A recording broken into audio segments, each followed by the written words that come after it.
안녕하십니까. 누리 PD 김준입니다. 자, 얼마 전에 문재인 정부가 북한에 그에게 달러 뭉치를 보냈다는 뉴스가 나갔습니다. 그야말로 충격적인 일인데요. 다들 예상은 했지만 이게 이제 정식으로 뉴스가 이렇게 터지니까 충격파가 지금도 그 여진이 이어지고 있습니다. 어느 정도의 달러가 들어갔는지, 그리고 몇 번 들어갔는지, 어떤 방법으로 들어갔는지 이 모든 게 이제 수사 대상이 됩니다. 지금 현재 북한은 대북 제재를 받고 있습니다. 유엔으로부터. 미국이 주도하는 거죠. 자, 달러가 들어가는 것을 절대적으로 막습니다. 그리고 기름이 들어가는 것을 막습니다. 그리고 고살상 무기가 들어가는 것도 이제 막고 있죠. 그런데 그 중에서도 미국이 지금 가장 신경 쓰는 게 바로 이 달러입니다. 달러는 뭐 이거면 금보다도 더 좋은 거죠. 지금 이 시점에서는 달러 전성기가 지금 열리고 있는데요. 달러만 충분히 갖고 있으면 못할 게 없습니다. 사고 싶은 거 다 살 수 있어요. 북한이 약점으로 갖고 있는 이런 것들, 이 달러의 힘으로 다 이렇게 막을 수가 있는 거죠. 그리고 국가를 운영하자면 이제 어느 정도 이제 기름이 필요하죠. 그래 기름이 나지 않는 나라이기 때문에 중국도 지금은 북에 대해서 기름을 줄 수가 없어요. 그래서 북이 어떻게 저 국가적 여러 가지 어떤 시책이나 이런 것을 운영하자면 엄청난 양의 기름이 필요할 텐데 그런 것은 또 어디서 나는지 이 모든 게 미스테리입니다. 전부 이제 수사 대상이죠. 저는 이제 미국이 일단은 이 전모를 거의 다 알고 있을 것으로 보는데요. 사건의 이제 실체를 이제 파악하는 데는 조금 더 시간이 이제 걸리겠죠.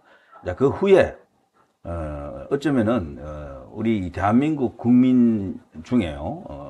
미국 당국으로부터 수사를 받을 수 있는 인물이 나온다면 그 대상자 중에 한 명이 바로 이 임종석이 아닌가 이런 생각이 듭니다. 그런데 제가요 이 기사 한번 이 제목을 보십시오. 문재인 정부 북한에 거액 달러 뭉치 반출했다는 보도에 화들짝 임종석, 그리고 이 보도를 한 중앙일보 해당 기자를 해임하라고 요구했다는 겁니다. 해임. 그리고 원래 기자들은요, 이 민간 기업이죠. 여기 중앙일보가. 해임이라고 하지 않고요. 해고라고 합니다. 해고. 해임은 이 공무원들에게 이제 적용되는 이제 단어가 되겠죠. 자, 이걸 보면요. 저는 순간 의아하게 생각합니다. 도둑이 제발 저린다 이런 말이 있습니다만, 이때는요, 이 정확한 표현이 해임이 될 수가 없어요. 물론 해고도 아니고요. 뭐라고 해야 되나 하면요. 임종석이가 정말 자기가 떳떳하고 당당하고 뭐 이렇게 죄진 게 없다 그러면요. 해당 기자를 고소한다고 나와야 돼요. 고소를 못하는 이유가 뭡니까? 고소를 하게 되면 고소를 당한 고소인부터 조사를 하는 게 아니에요. 고소인부터 먼저 부릅니다. 그리고 그 고소인이 진짜로 제대로 고소를 했는지 무고죄는 아닌지 이런 걸 살피는 그 상황이 있어요. 고소를 하지 않고 고발도 안 하고 해임하라고 요청하는 저것은 아무 의미가 없는 건데요. 그동안 이 김종석을 우리가 쭉 지켜본 바로는 무뎌졌나? 약해졌나? 이렇게 생각하실지 모르지만 그거 아닙니다. 저거 자체가요 벌써 사실을 인정하는 것이다. 그렇지 않으면 저렇게 나올 수가 없습니다. 제가 임종석이라도요. 제가 저 경우에 억울하다 싶으면 다른 거 제쳐두고 바로 고소 때립니다. 우리나라에서 지금 가장 힘 있는 수단이 고소 아닙니까? 유효한 고소이면 상대를 완전히 제압할 수 있는 거죠. 그런데도 그렇게 못하는 것은 해당 기자에게 해고라고 말할 자격도 없겠지만 저런 요청을 하는 것 자체가요. 안간힘을 쓰고 있다는 겁니다. 안간힘을. 그거 외에는 할 게 없는 거예요. 지금 임종석이가. 나름대로 큰 세력을 갖고 있고 그동안 엄청난 치부도 했을 것으로 봅니다. 그 딸이 지금 미국에 유학 갔었잖아요. 그리고 그 딸도 이 SNS를 굉장히 즐기는 친구라 굉장히 호화판으로 산다는 게 지금 이렇게 쭉 이렇게 퍼져 있습니다. 저는 참 신기합니다. 임종석이가 지금까지 돈을 벌어봐야 뭘 벌었겠어요? 국회의원 2번 했습니다. 서울시에서 박원순이가 있을 때 그 정무 부시장을 한 번 했고요. 기간은 짧았어요. 그리고 청와대에서 비서실장, 그것도 짧게 했어요. 그런 정도입니다. 거기 하면서 받았던 전체 그 녹봉이라 해봐야 얼마 안 됩니다. 결코 그걸로 넉넉하게 살 수가 없어요. 그 외에 임종석이가 개인적으로 뭐 월급을 받았다거나 뭐 돈벌이를 했다는 게 없거든요. 그런데도 사는 걸 보면 떵떵떵떵거리면 잘 산다고요.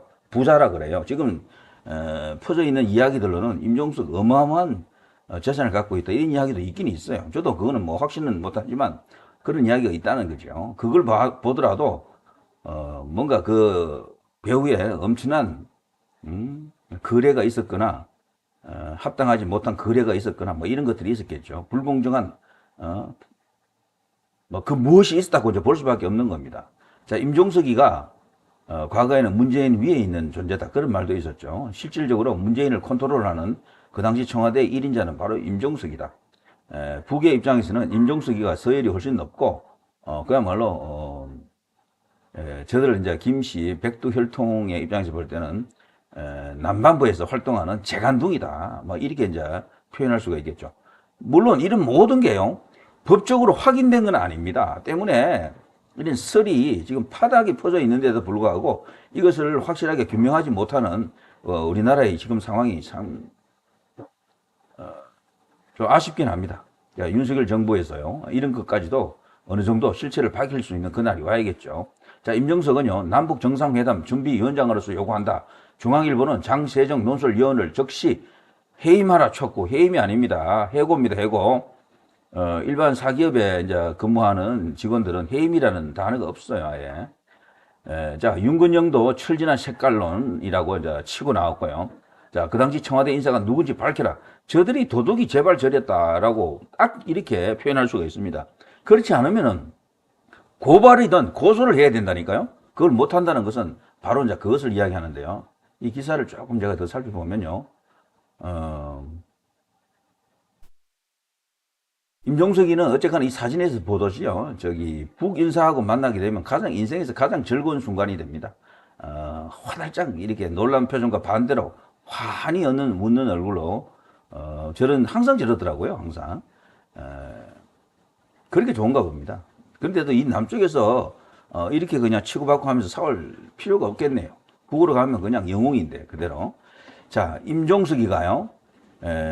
지난 20일이죠. 중앙일보가 문재인 정부 당시 북한의 거액 달러 뭉치를 반출했다는 그 보도를 하자 해당 논설위원을 해임하려며 강하게 반발했다. 자, 임종석이가 다른 것도 아니고 자신의 페이스북을 통해서 이런 말을 했는데요. 기자회견 이런 것도 아닙니다.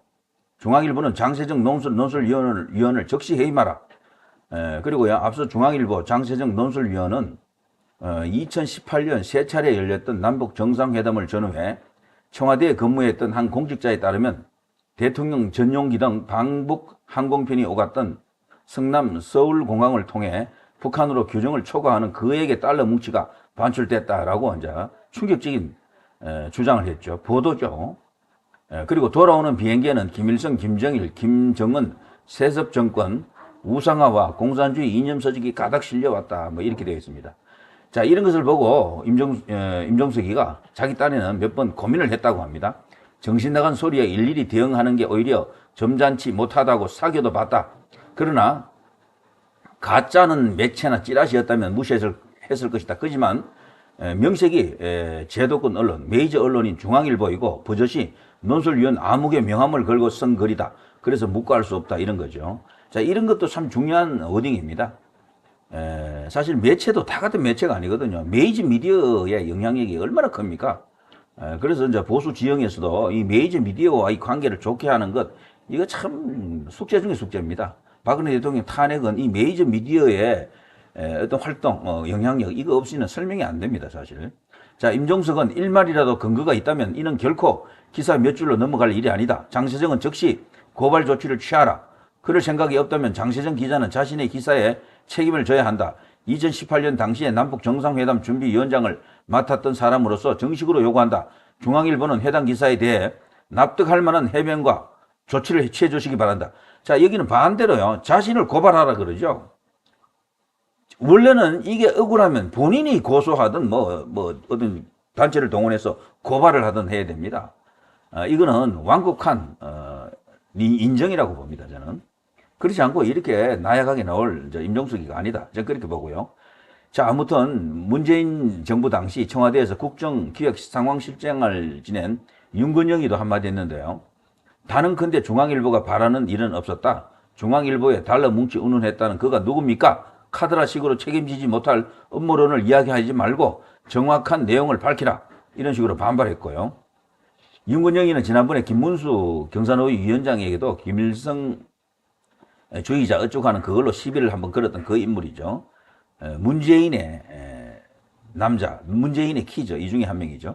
자, 이 윤건영이는 제가 아는 범위에서는 청와대 근무한 사람 중에 중앙일보에 그런 허위 제보를 할 사람은 없다. 자신 있으면 당당하게 밝히기 바란다. 익명에 숨는 비겁한 짓은 그만두시기 바란다. 이런 식으로 허장성색처럼 보입니다. 큰 소리를 치고 있는데요. 분명히 궁지에 물린 게 틀림없습니다. 이들의 그 평소 행틀에 봐서 굉장히 고소를 잘하죠. 이들은 고소 고발을 참 즐기는 내로남불족들인데요. 이렇게까지 완곡하게 나오는 것은 캥긴다는 거죠. 캥긴다. 때문에 이쪽에 지금 어떤 단서를 잡고 수사에 들어가는 어떤 그런 측면도 있는 것 같아요. 그래서 조만간 그 전모와 실체가 드러날 것으로 저는 생각합니다. 그리고 중앙일보 기자, 이 장세정 기자도 전모를 다 이야기하지 않을 것으로 봅니다. 자기가 들었던 이야기 중에 한 부분을 이야기한 것이다. 저는 그렇게 보거든요. 그래서 지금 국가 정상화 과정에서 가장 중요한 포인트가 바로 대북 관련해서 불법적인 행위들, 이런 것들이 누가 어떻게 어떤 방법으로 저질렀는지를 밝혀내는 것입니다. 이것만 밝힌다 그러면요, 천지가 뒤집어지는 겁니다. 난리 났다. 흔히 하는 말로 이제 그렇게 되는 거죠. 자, 이 정도 하겠습니다. 누리 PD 김준희였습니다. 여러분 감사합니다.